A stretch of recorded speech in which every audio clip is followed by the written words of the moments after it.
कहानी की शुरुआत लंदन की एक टनल से होती है जहां क्रूसीडर नाइट का मकबरा मिलता है, जिसे देखने डॉक्टर हेनरी आते हैं, जो कुछ चित्रों को देखकर बताते हैं। ये मकबरा प्राचीन काल के सबसे बड़े रहस्य को बताता है, जिसे इतिहास से मिटा दिया गया था। कहानी अतीत में जाती है, जहां पर राजकुमारी अहमनेट को दिखाया जाता है, जो खूबसूरत और चालाक योद्धा है और मिस्र की गद्दी की वारिस भी है, क्योंकि उसका कोई भाई नहीं है। पर राजा दूसरी शादी कर लेते हैं, जिससे उनको एक बेटा होता है, जो मिस्र का अगला राजा होगा। ये बात राजकुमारी को हजम नहीं होती है। उसके ऊपर राज करने का जुनून सवार हो जाता है। फिर वो बुराई का रास्ता चुनती है और बुराई के देवता सेट की पूजा करती है। सेट उसके पास आता है और उसे एक खंजर देता है। तभी राजकुमारी का शरीर बदलने लगता है। इस खंजर से वो अपने पिता और भाई दोनों को मार देती है, लेकिन वो सेट को इस दुनिया में लाना चाहती है। इसके लिए वो एक इंसान को चुनती है, पर इससे पहले वो इंसान को सेट के खंजर से मारती, राजा की सिपाही उसे पकड़ लेते हैं और मिश्रा से बहुत दूर अहमनेट को जमीन में जिंदा ही दफना दिया जाता है। कहानी वर्तमान में आती है, जहां निक और उसके साथी क्रिश को दिखाया जाता है। ये दोनों अमेरिकी सोल्जर हैं। निक के पास एक नक्शा होता है। नक्शे के हिसाब से इराक में बहुत पुरानी और कीमती चीजें हैं। निक इनको हासिल करके दोगुनी कीमत पर बेचना चाहता है, पर गांव के अंदर इनके ऊपर हमला होने लगता है। पर क्रिश मदद के लिए कर्नल को फोन कर देता है और यहाँ पर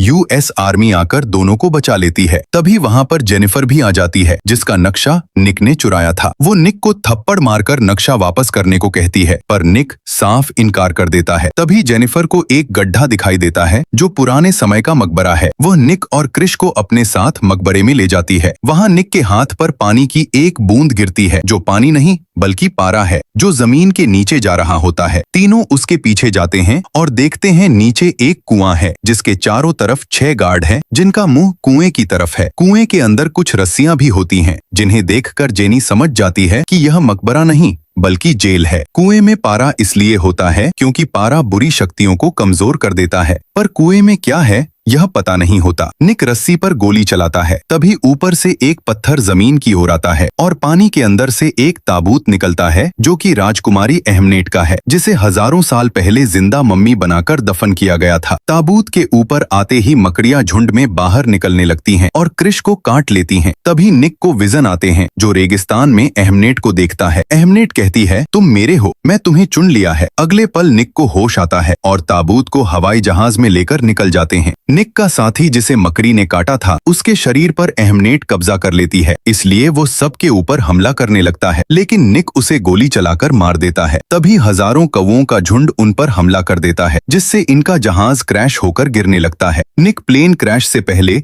जेनिफर को पैराशूट के साथ भेज देता है और प्लेन क्रैश होने के बाद मुर्दा घर में निक को दिखाया जाता है, जो जिंदा है, उसे कुछ नहीं हुआ। जिनी और डॉक्टर यह देखकर हैरान होते हैं। उनके हिसाब से निक मर चुका होता है। जब निक वॉशरूम में होता है, तब उसका साथी क्रिश, जो मर चुका होता है, उसकी आत्मा उसके सामने आती है। वह कहता है, हम दोनों श्रापित है और अहमनेट ने तुम्हें चुना है, इसलिए तुम प्लेन क्रैश में बच गए। बहुत जल्द अहमनेट उसी खंजर से मारेगी, जिसे बुराई के देवता सेट ने दिया था। इसके बाद सेट तुम्हारे शरीर पर कब्जा करके इस दुनिया पर राज करेगा। निक वॉशरूम से बाहर आता है। तभी निक को अजीब से विजन आते हैं, जहां क्रीचर उसका पीछा करता है और चूहे उस पर हमला कर देते हैं, लेकिन जेनिफरों उसे बचा लेती है। निक जेनी को सब कुछ बताता है, पर उसे यकीन नहीं होता है। वह जेनिफर को उस जगह ले जाता है जहां प्लेन क्रैश हुआ था। वहीं दूसरी तरफ अहमनेट भी ताबूत से बाहर आ जाती है, जो लोगों को मारकर अपने इंसानी शरीर में वापस आने लगती है। निक को ज़ोंबी पकड़ लेते हैं। ये वही ज़ोंबी है